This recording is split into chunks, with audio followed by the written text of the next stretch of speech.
estamos en la semana número 5 del Máster Virtual de Escritura Creativa en Español, en el curso de Literatura de No Ficción. Y esta última semana vamos a trabajar un género que en realidad técnicamente no es de no ficción, pero tampoco es un género de ficción del todo, que es la autoficción. Lo interesante de este género precisamente es la ambigüedad en la que se mueve, pero vamos a ir poco a poco llegando hasta esta cuestión del pacto ambiguo. Por lo pronto vamos a preguntarnos qué es la autoficción como género y vamos a revisar un poco la idea de que es un concepto que, aunque se ha generado en 1977 a partir de Serge Dubrovsky y su novela Fields, Hijos, en realidad la autoficción como tal dentro de la literatura ha existido desde hace mucho tiempo atrás. No se puede datar exactamente cuál es la primera autoficción, es imposible llegar a esta conclusión, pero somos capaces de ver que es algo que ha ocurrido en la literatura y veremos algunos ejemplos, muy poquitos para no hacer esto demasiado histórico, pero veremos algunos ejemplos que nos puedan corroborar que, por supuesto, que la autoficción ha estado presente antes de que se inventara el término para definirla.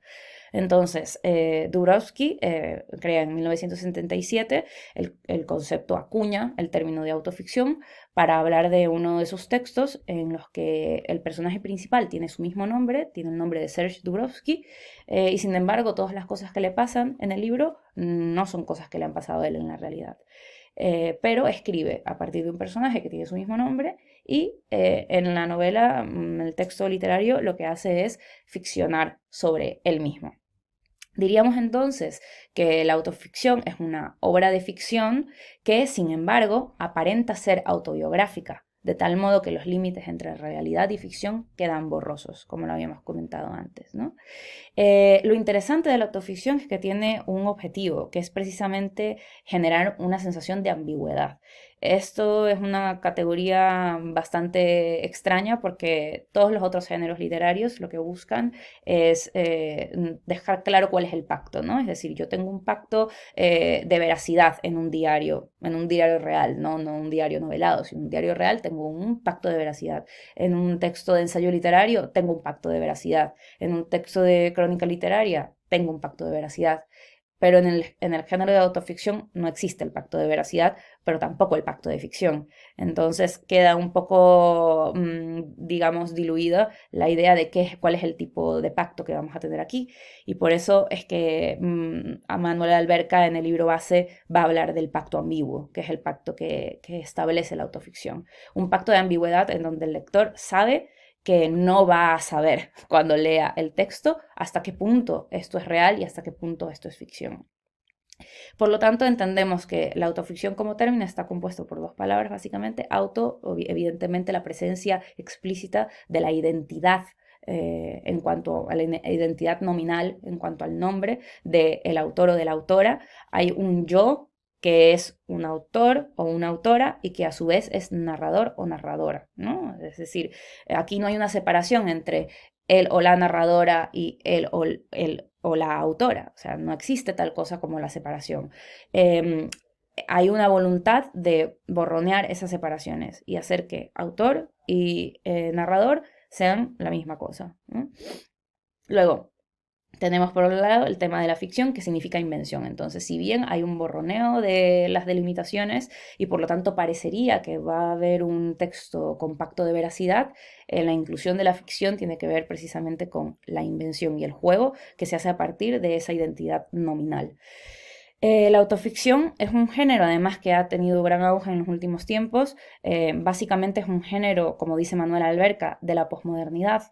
No porque haya sido creado en la posmodernidad, porque no es así. Ya lo hemos hablado, aunque fue acuñado el término en el 77, en realidad la autoficción existe en la literatura desde hace mucho tiempo, sino que ahora cobra una fuerza especial porque hay una preferencia, dice Manuel Alberca, del público literario sobre géneros que sean híbridos, ¿no? Es decir, si antes había una necesidad categórica tanto de académicos como de críticos, como de lectores, de tener muy delimitado qué es una novela, qué es poesía, qué es crónica, qué es diario, y tener claros los géneros y muy delimitados y con unas reglas establecidas, Estamos en una época literaria, dice Manuel Alberca, en donde la hibridez es un plus y es una ganancia literaria. Es decir, ya no se está buscando una clara delimitación de los géneros, sino más bien su mezcla, su mixtura. Por lo tanto, la autoficción es un género que ha tenido una gran acogida, en tanto que precisamente su pacto es ambiguo y bebe de mezclar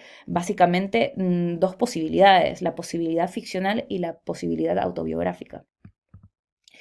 Decíamos que es un género que ha estado en distintas épocas y lo podemos ver, por ejemplo, en el libro del Buen Amor de la Arcipestredita. Esto lo comenta Manuel Alberca también en su libro. El libro del Buen Amor es un libro en donde el autor aparece tal y como con su nombre, su capacidad nominal dentro del texto literario, ¿no? Y por lo tanto ficciona, pero con él dentro de la historia. Luego podemos hablar de otros ejemplos como el Aleph de Borges, pero no solo el Aleph, en El Hacedor también tenemos a Borges hablando de sí mismo y ficcionando, convirtiéndose en un personaje de la ficción. Y luego tenemos también Niebla de Unamuno, pero también otros textos de Unamuno en donde él se incluye a sí mismo. Entonces diríamos que una autoficción es una novela o relato que se presenta como ficticio, cuyo narrador y protagonista tienen el mismo nombre que el autor. Esta sería básicamente una posible definición. Decíamos que, por supuesto, bebe del género de la autobiografía, por supuesto. Hay dos diferencias que hay que acotar aquí. Existe el género de la novela autobiográfica y existe el género de la autobiografía. Son dos cosas distintas. La novela autobiográfica tiene una voluntad de crear un texto novelesco, por lo tanto literario, y la autobiografía es un texto en donde lo que importa son los datos y la recopilación de información veraz sobre el autor o la autora, no tanto la estructura novelesca. El hecho de que uno haga una novela autobiográfica implica que le está dando estructura de ficción a la realidad, y aunque ya habíamos comentado que Lacan dice que toda verdad tiene estructura de ficción, de todas maneras dotar de una determinada tensión narrativa a un texto y de una estructura novelesca ya hace que haya un componente de ficción ahí andando, aunque sea el género autobiográfico, ¿no? Y aunque uno tenga la intención de veracidad. En todo caso, tanto la novela autobiográfica como la autobiografía tienen una pretensión de veracidad. Eso es muy importante y que lo tengamos claro. Y creo que es fundamental entender que la intencionalidad va a ser muy importante para determinar qué tipo de géneros estamos haciendo, ¿no? Y la autoficción va a tener la pretensión de elaborar un pacto ambiguo, decíamos, ¿no? Eso significa que el lector o la lectora, cuando lo lee, no va a saber nunca qué es realidad y qué es ficción. En tanto que hay un personaje que tiene el mismo nombre que el autor o de la autora, todo lo que le ocurre, o parte de las cosas que se narran que le ocurren, pueden ser cosas de su vida real o pueden ser cosas ficticias. Por lo tanto, es así como se elabora el pacto ambiguo. Significa el pacto ambiguo que habita entre el pacto novelesco y el pacto autobiográfico, diría, ¿no? Digamos que en un pacto novelesco nosotros sabemos, cuando leemos una novela, que vamos a creer lo que nos está contando como si fuera verdad, pero sabemos que no es verdad. Y por lo tanto lo que hacemos es tratar de apelar a la verosimilitud, ¿no? Hacemos como que creemos que no es igual. Y en cambio en el pacto autobiográfico creemos, sabemos que es una autobiografía, por lo tanto creemos en la veracidad de lo que se cuenta. Claro, ¿qué hace a la literatura ser literatura? Es la pregunta que nos pone sobre la mesa la autoficción. Digamos, una pregunta metaliteraria que la viene a expresar el mismo planteamiento del género autoficticio. Claro, la autoficción vendría a decirnos, como en realidad todos los géneros que hemos revisado en este curso, que la literatura no es literatura por ser ficción o por ser realidad. Sin duda alguna, esos no son características determinantes de la literatura. ¿Qué hace a la literatura ser literatura entonces? ¿Qué es lo que tienen en común todos los géneros, lo que tienen en común todos los géneros que hemos revisado en este curso de literatura no ficción?